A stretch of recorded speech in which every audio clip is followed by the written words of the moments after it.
The corridor at Weston House was long and dark at that hour, and Lady Vivian Weston moved through it in the way she moved through most things. Quietly, with the candle held steady, her dressing gown drawn close against the cold of the stone floor. She had not been able to sleep. She had not been able to sleep for 3 nights running, though she had told no one this, and nothing in her face at dinner or at breakfast would have suggested it. She was 32 years old, and she had learned long before 32 that the distance between what you felt and what you showed was a skill, like any other, that rewarded practice. It was her father who had taught her this. He had also taught her to read legal texts for pleasure, to treat every written word as an instrument with a specific function, and to distrust any agreement whose terms she had not read herself. She had not, in the 14 months of her marriage to Lord Weston, applied that last lesson as rigorously as she might have.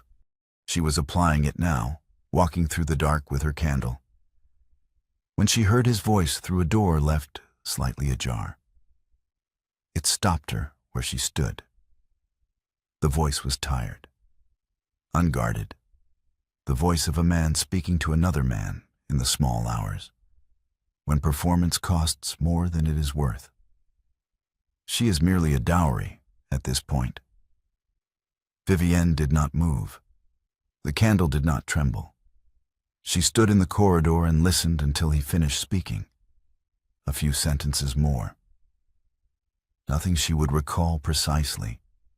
The details swallowed by the single phrase that had already settled into her like cold water finding level. And then she turned and walked back to her room, with the same measured step with which she had left it. She set the candle on the writing desk. She sat down. She drew a sheet of paper from the drawer, uncapped the ink, and began to write. Dear Mr. Vine, I write to you in your capacity as the executor of my late father's estate, and on a matter of some urgency. I would be grateful if you could receive me at your earliest convenience. I do not wish to set out the particulars in a letter. I will say only that I believe I require legal counsel, and that I believe I require it before the week is out. She signed it, sealed it, and set it on the corner of the desk where the household post was gathered each morning. Then she blew out the candle and sat for a moment in the dark, looking at nothing. The next 3 days were, by all external measure, unremarkable. Vivienne appeared at breakfast at the usual hour. She managed the household accounts on Tuesday afternoon, as she always did on Tuesdays. She attended a dinner at the Hartleys on Wednesday evening, where she spoke pleasantly to everyone who spoke to her, and where Lord Weston, seated at the far end of the table, caught her eye once and received the same mild, composed expression she had offered him every evening for 14 months. She asked after his parliamentary business. He told her. She listened with the appearance of genuine interest. He noticed nothing different, because there was nothing different to notice. Her tone had not altered. Her manner had not altered. She had simply decided, in the 3 seconds she stood in that corridor, what she was going to do. And she was doing it quietly, while everything around her continued as before. Mr. Aldous Vine received her on Thursday morning at his offices in Lincoln's Inn Fields. He was a small, careful man of 60, with the unhurried manner of someone who had delivered bad news so many times that he had learned to do it without either haste or ceremony. He had known Vivienne since she was 11 years old, when her father had first brought her to these rooms and introduced her to the concept of a trust instrument by showing her one and explaining each clause in sequence. She had asked 4 questions, all of them pertinent. Vine had told her father afterward that the child had a cleaner legal mind than most of his junior clerks. He did not look pleased to see her now. Lady Vivienne, he said, and gestured to the chair across from his desk. She sat. She folded her hands. She told him what she had heard, what she had done, and what she wanted to know. Vine listened without interruption. When she finished, he was quiet for a moment, looking at his hands on the desk. "The position," he said at last, "is not a good one." "Tell me the position," Vivian said. "Under the law as it stands, under coverture, the Ashcroft capital transferred entirely to Lord Weston upon your marriage. Your father understood this. We discussed it before the wedding. He believed the marriage settlement terms were adequate protection, and I—" Vine paused. "I agreed with him at the time. I am less certain I was right. What can be recovered? As the law stands, almost nothing." He said the word almost in the way a man says a word he wishes were not there. "There is one possibility. A barrister recently established at Gray's Inn, Edmund Calder. He has done some interesting work on trust instruments and marital property. He is not the most obvious choice, I should tell you. He was dismissed 3 years ago from a firm you will know." Vivian looked at him. "The Weston family firm," Vine said. "Seton and Partners." She was quiet for a moment. Then she said, "Give me his address." Edmund Calder's chambers at Gray's Inn were on the second floor of a building that smelled of old paper and coal smoke, and the man himself was at his desk when Vivian arrived, unannounced, at 10:30 on a Friday morning. He was 35, lean, with the kind of stillness that was not passivity, but attention. The stillness of a man who had learned that listening was more useful than speaking in most situations. He rose when she entered. He did not look surprised to see her, though he had no reason to expect her. "Mr. Calder," she said, "I am Lady Vivian Weston. I have a legal matter I would like to discuss with you. I do not have an appointment, and I apologize for that. But I would prefer not to wait." Edmund looked at her for a moment. "Sit down," he said. She sat. She placed her father's papers on his desk, a substantial bundle tied with legal tape, and she told him, in the same precise sequence she had used with Vine, what she needed and why. She did not perform distress. She did not appeal to his sympathy. She laid out the facts as she understood them, and then she stopped speaking. Edmund read for several minutes without looking up. The only sound in the room was the occasional turn of a page, and from somewhere below, the distant sound of a door closing. When he finished, he set the papers down and looked at her directly. "3 questions," he said. "Ask them," she said. "The marriage settlement. Do you have the original instrument, not a copy?" "Yes. It is in that bundle, 3rd from the top." "Your father's estate was administered where? Lincoln's Inn or Gray's Inn?" "Lincoln's Inn, Mr. Aldous Vine." "And the capital itself. Was it ever placed in any form of trust structure before the marriage, even informally?" Vivian paused. It was the first pause she had made since entering the room. "My father spoke of doing so," she said. "I do not know whether he acted on it. His papers were given to me at his death, and I have not read all of them." Edmund was quiet for a moment. "The case is difficult," he said. "I know that. The marriage settlement terms are not strong enough to constitute a separate property claim under current precedent. Seton will know that as well as I do." "I know that too." "But it is not impossible," he said. He reached for the settlement document, and Vivian reached for it at the same moment. His hand came to rest beside hers on the page, close enough that she was aware of it, close enough that she could see the particular clause they had both been moving toward, the one about the administration of the Ashcroft capital in the event of intestacy. His hand withdrew. Hers remained on the paper a moment longer. Neither of them commented on it. "I will need time to read the full bundle," Edmund said. "You have it," Vivian said. "How much time?" 2 days. "Then I will return on Monday." She rose. She was at the door when he spoke again. "Lady Vivienne." She turned. "You said your father spoke of placing the capital in trust before the marriage. When you return on Monday, bring everything, every document he left you, regardless of whether it appears relevant. Everything." She looked at him for a moment. "Yes," she said. "All right." On the Monday of the following week, while Lord Weston was at his club and the household was occupied with its ordinary mourning, Vivienne descended the stairs of Weston House with 2 trunks and her father's papers. The trunks were not large. She had taken what was hers before the marriage: her clothes, her books, her correspondence, the small portrait of her father that had always stood on her writing desk. And she had left everything else precisely as it was. She did not leave a spoken message. She did not say goodbye to the servants, though she had tipped them quietly the evening before. She stepped into the waiting carriage and did not look back at the house.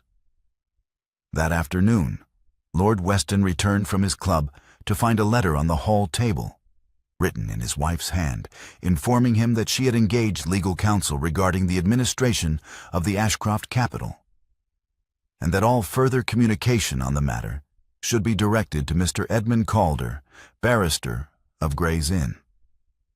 By all accounts, he read it twice. His reply reached her at her aunt's house in Kensington the following morning. It was brief and, in its way, revealing. "Lady Weston, I have consulted with Mr. Hartley Seton, who informs me that you hold no actionable claim in this matter under current statute. I am therefore unconcerned by your letter. I trust you will, upon reflection, see the wisdom of returning to Weston House. W." Vivienne read it at the breakfast table. Her aunt, who was 71 and had survived 2 husbands and 4 London seasons, watched her niece's face and said nothing. Vivienne set the letter aside, finished her tea, and wrote a short note to Edmund Calder, confirming their appointment the following morning. Gray's Inn chambers became, across the next 2 weeks, the fixed center of Vivienne's days. She arrived each morning at 9, and she left each evening when the light failed or the work required it. Edmund had arranged a second desk for her use, a gesture so practical and so unremarked upon that she did not comment on it, though she noticed it on the first morning and did not forget it. They developed a method quickly, because they were both people who preferred method to improvisation. Vivienne supplied documents in the sequence Edmund requested them, and she read alongside him rather than waiting to be told what he had found. On the 3rd day, he misread a clause in her father's correspondence, a specific phrase about the administration of income versus capital, and she corrected him without ceremony. "That is not what he meant," she said. "He wrote income arising from, not capital constituting." He was a precise man. The distinction was deliberate. Edmund looked at the line again. "You are right," he said. She was right on that occasion, and on 2 others in the days that followed. Edmund registered each correction without defensiveness, which told her something about him that several months of social acquaintance would not have revealed. The counter-motion arrived from Seton and Partners on the 9th day. It challenged her standing to bring any claim at all, on the grounds that a married woman had no independent legal identity under coverture. It was competently drafted, and Vivienne knew, largely correct under existing law. Edmund read it through twice, set it down, and said, 48 hours. For what? To respond. Sit down. We have work to do. It was on a Thursday afternoon, during the 2nd week, that Weston's cousin turned her back on Vivienne before 40 witnesses at a garden reception in Mayfair. The woman did it deliberately and without haste. She saw Vivienne, she turned, and she walked in the opposite direction. And the 40 witnesses saw her do it. And the silence that followed was of the particular kind that a London drawing-room produces when everyone has seen something and everyone is pretending they have not. Vivian stood where she was. She did not move, and she did not look away from the space where the woman had been. Edmund was across the room. He had been speaking to a group near the windows. She did not know whether he had seen it, and then he was beside her. She heard his footstep, and then she felt his arm offered at her side, and she took it. "There is someone near the far wall I would like to introduce you to," he said, in a tone that carried no particular weight, as though they had been in the middle of a conversation and were simply continuing it. He introduced her to 3 people by name and gave her background on each of them that suggested he had thought about who she would find interesting. She spoke. The 3 people responded. The moment passed. She did not release his arm until they had moved fully into the group. When she did, she was aware of the loss of it, the specific steadiness of it, the particular quality of something that did not shift or yield. It was the most solid thing she had touched in weeks, and she did not say so. The working sessions extended past midnight for the first time on a Tuesday. There was a brief that needed to be completed before the morning, and neither of them suggested stopping, and so they did not stop. Vivienne was reading through her father's correspondence for the 4th time, looking for a specific reference that Edmund needed, when she became aware at some point that the room had gone very quiet. She looked up. Edmund had fallen asleep over the brief he was drafting. His head had come forward onto his forearm, his pen still loosely held, a sentence left unfinished on the page. He had not done it gradually. He had simply stopped, the way a man stops when his body has given him no other choice. Vivienne looked at him for a moment. Then she rose, took her shawl from the back of her chair, and draped it over his shoulders. She gathered her own papers, left a note indicating which documents she had reviewed and where she had left off, and let herself out.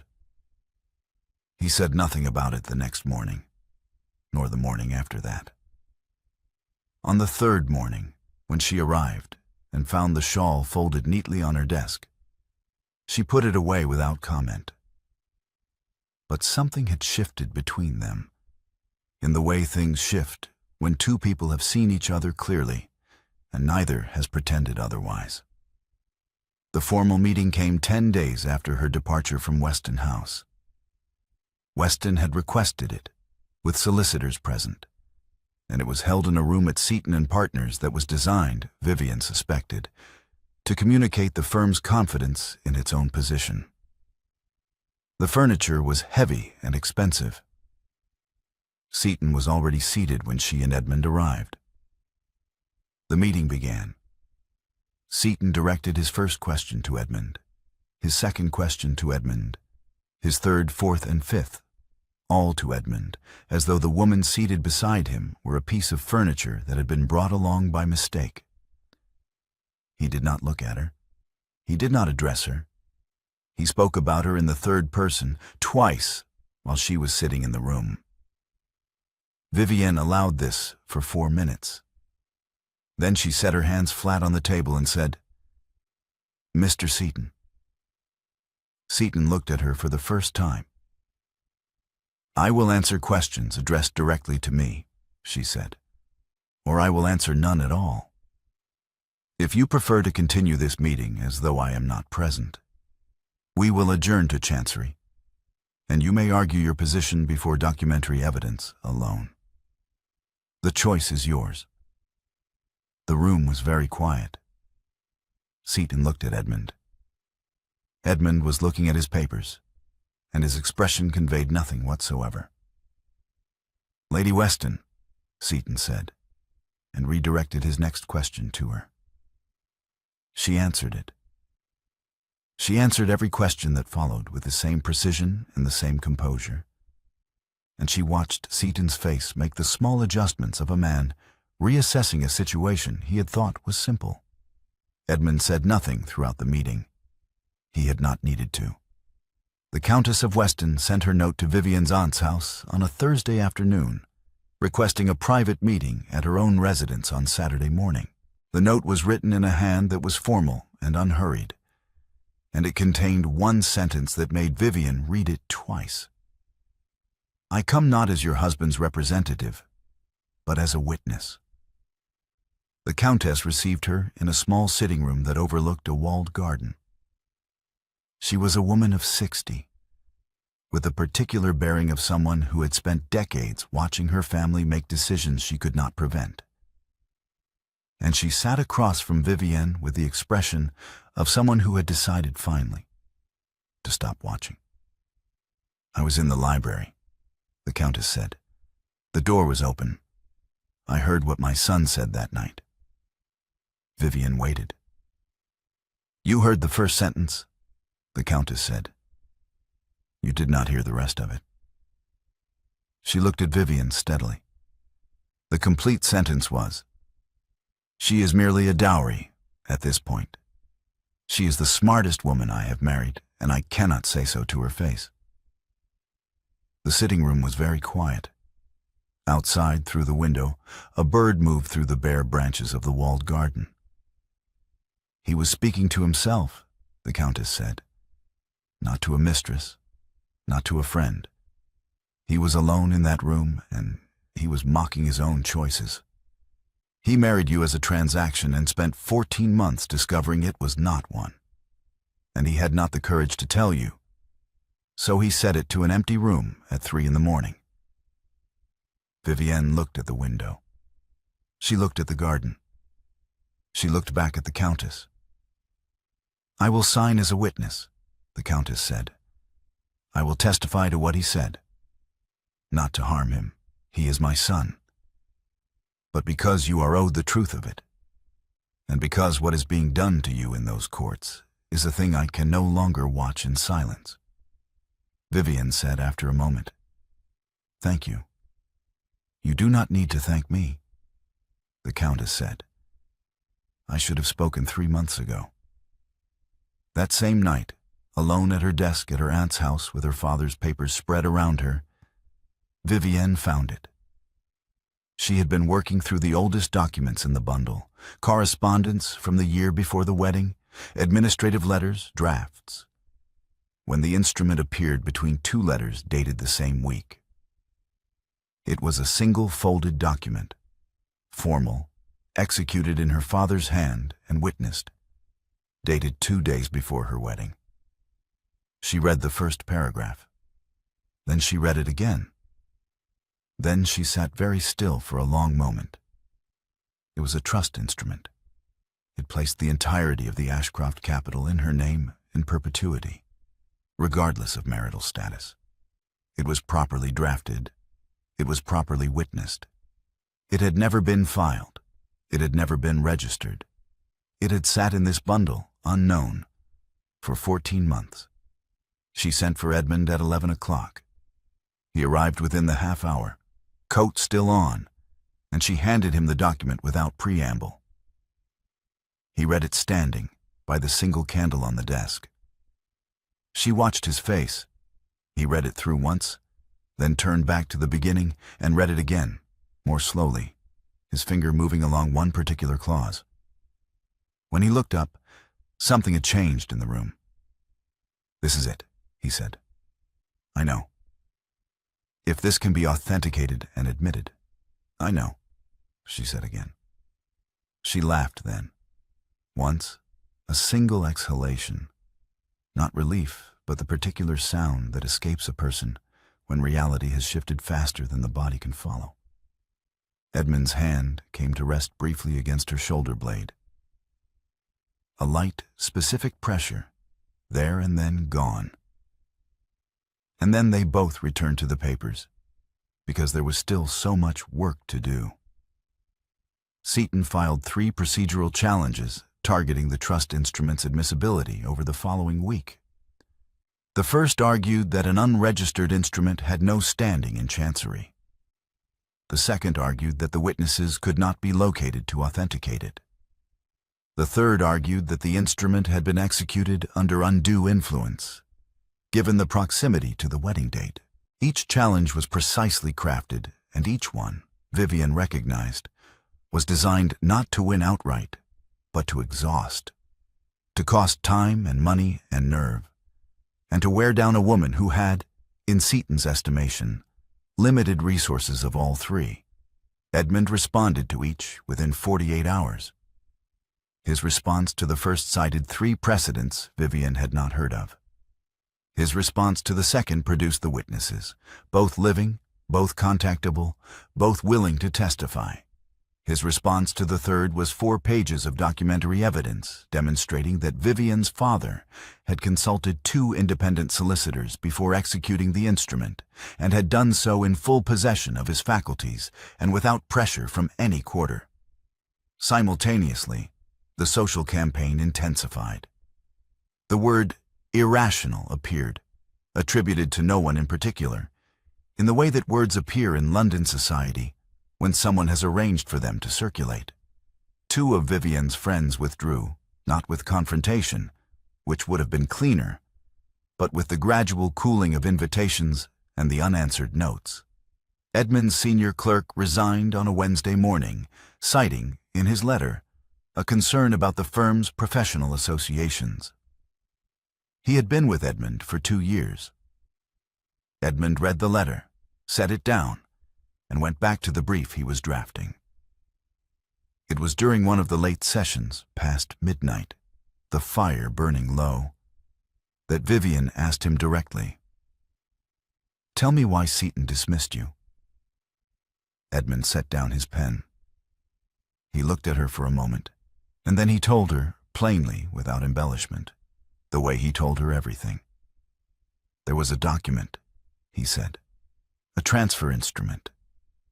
It would have moved a financial benefit away from a creditor, a man who had lent money in good faith and was owed repayment, and directed it instead toward Weston's father.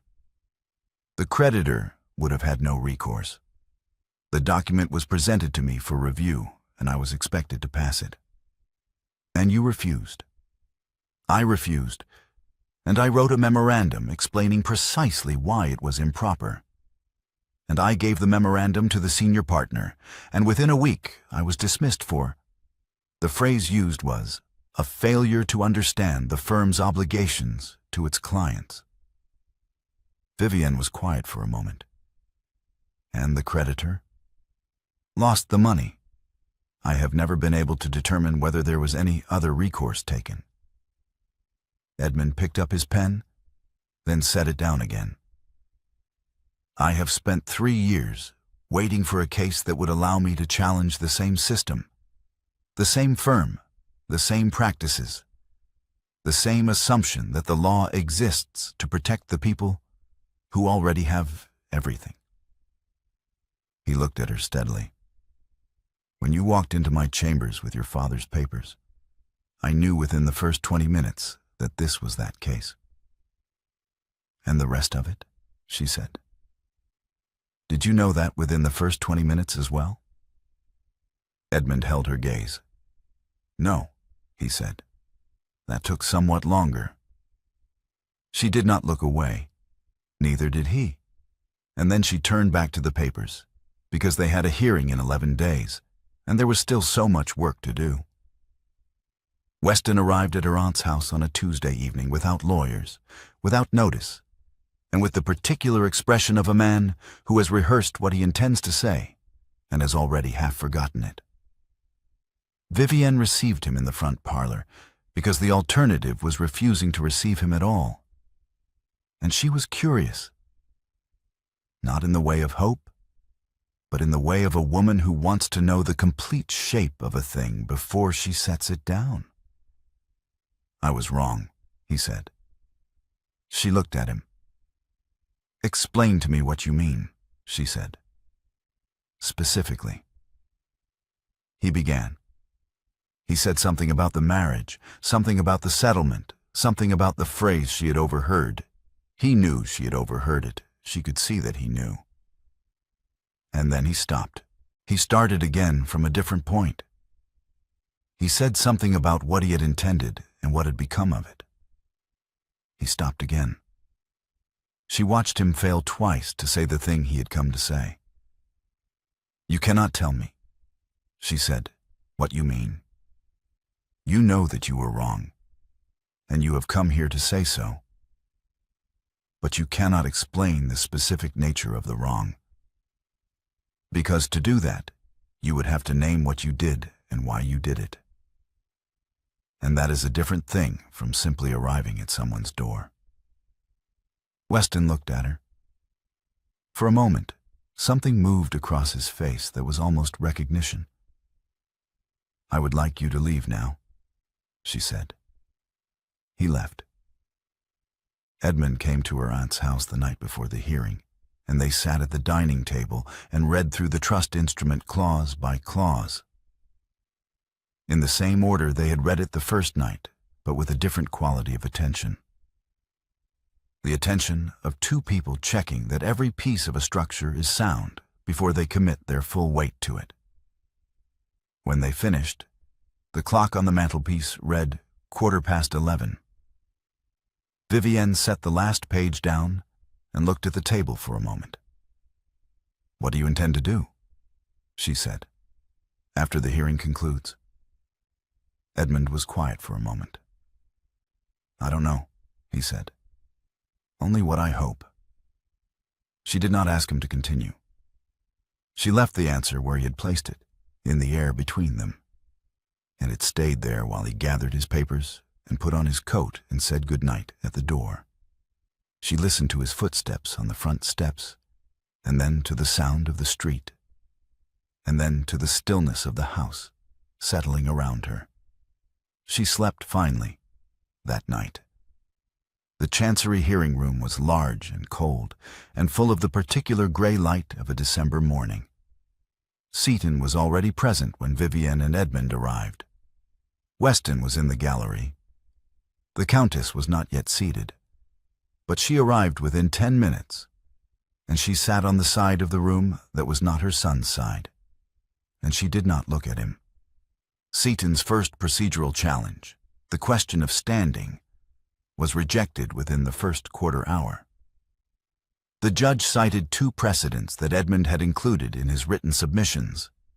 The rejection was brief and unambiguous. The second challenge, regarding the admissibility of the unregistered instrument, took longer. Seaton argued with precision and considerable force. Edmund responded with the 3 precedents and with a supplementary argument about the instrument's execution that Vivienne had helped him develop during one of the late sessions. An argument about the relationship between registration and validity that was, she knew, the most technically demanding element of the entire case. The judge asked 2 questions. Edmund answered both. The challenge was rejected. The third challenge, undue influence, collapsed when the first witness confirmed the circumstances of the instrument's execution and the second witness confirmed the same. Seaton redirected twice and achieved nothing both times. The Countess was called. She walked to her place with the composure of a woman who has made a decision and is no longer uncertain about it. She stated her name. She stated her relationship to the parties. And then she stated, in a clear and unhurried voice, what she had heard in the library of Weston House on the night in question. The complete sentence, both halves of it, the cruelty and the confession together. A particular weight settled over the room when she finished. Vivienne did not look at Weston. She had decided some time ago that she did not need to. She held both truths, the phrase as she had first heard it, and the phrase as it was complete. And she understood that they were not contradictory. He had entered the marriage as a transaction. He had spent 14 months discovering it was not one. He had said so in the dark, to an empty room, because he had not the courage to say it to her face. She was not required to forgive this. She was not required to be destroyed by it either. She simply held it, and she went on. The ruling came in the early afternoon. The trust instrument was valid.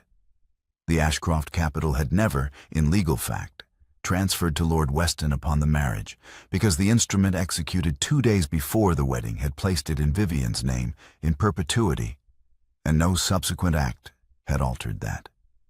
The fortune was hers. It had always been hers.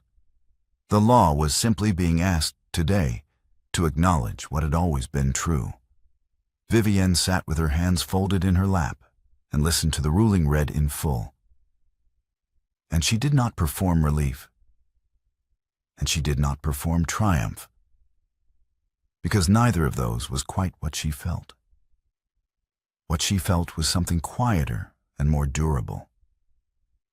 The particular sensation of a thing being set right that has been wrong for a long time, and of having been the person who set it right, and of knowing that no one could now say otherwise. She was aware of Edmund beside her. She was aware that he was not looking at the judge, but at her. She could feel it, the way you can feel a light source without turning toward it. Weston left the gallery without speaking. They walked home through winter rain, because neither of them suggested a carriage, and her aunt's house was in Kensington, and the distance was considerable, and neither of them mentioned any of this. The streets were wet and cold, and the light was already going. They walked in the particular silence of two people who have finished something enormous together and are not yet ready to speak about it. Outside the Kensington house, Vivian stopped and turned to thank him. He was already watching her. She had known he would be. She kissed him, stepping forward and doing it deliberately, without hesitation, her hand against his lapel. And it was not relief, and it was not gratitude. It was a decision made with full information and full intention by a woman who had spent several months learning, in the most precise terms possible, exactly what kind of man she was kissing.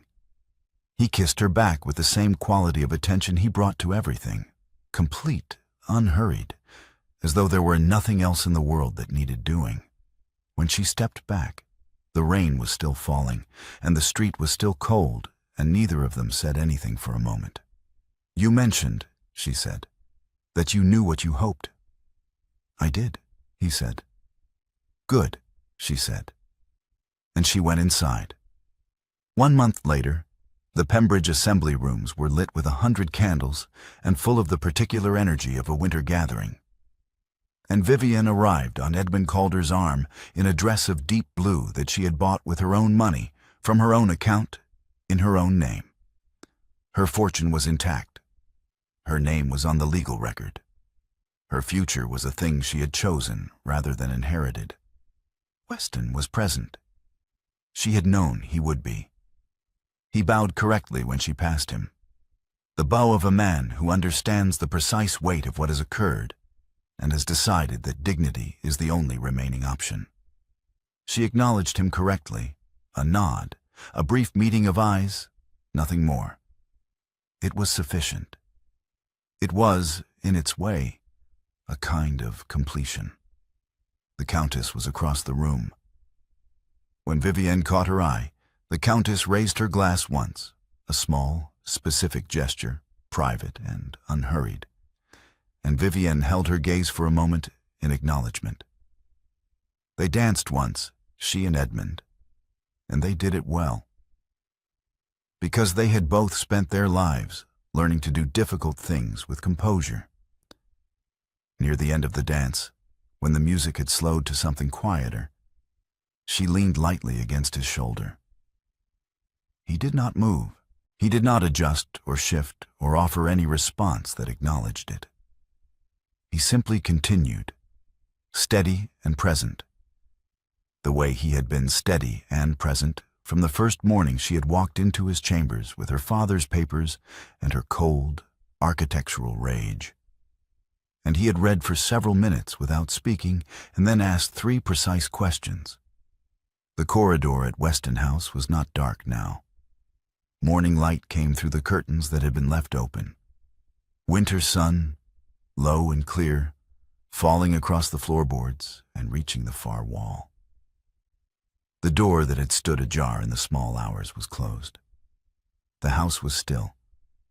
At the writing desk, where a candle had once burned alone in the pre-dawn dark, there was no candle. There was instead a sheaf of papers, the opening paragraphs of a legal reform article, reasoned and specific, arguing that the trust instrument in Weston versus Ashcroft established a precedent that Parliament should now codify into statute. The final line of the first paragraph read, "The law has long proceeded as though a woman's legal existence ends at the altar. This case suggests it need not." At the bottom of the page, in a hand that her father had once described as the clearest he had ever seen, was a signature. Vivian Ashcroft. On the hook beside the door, 2 coats hung together, one dark, one gray, overlapping at the shoulders, neither one placed there with any particular ceremony. The morning light moved slowly across the floor and did not stop.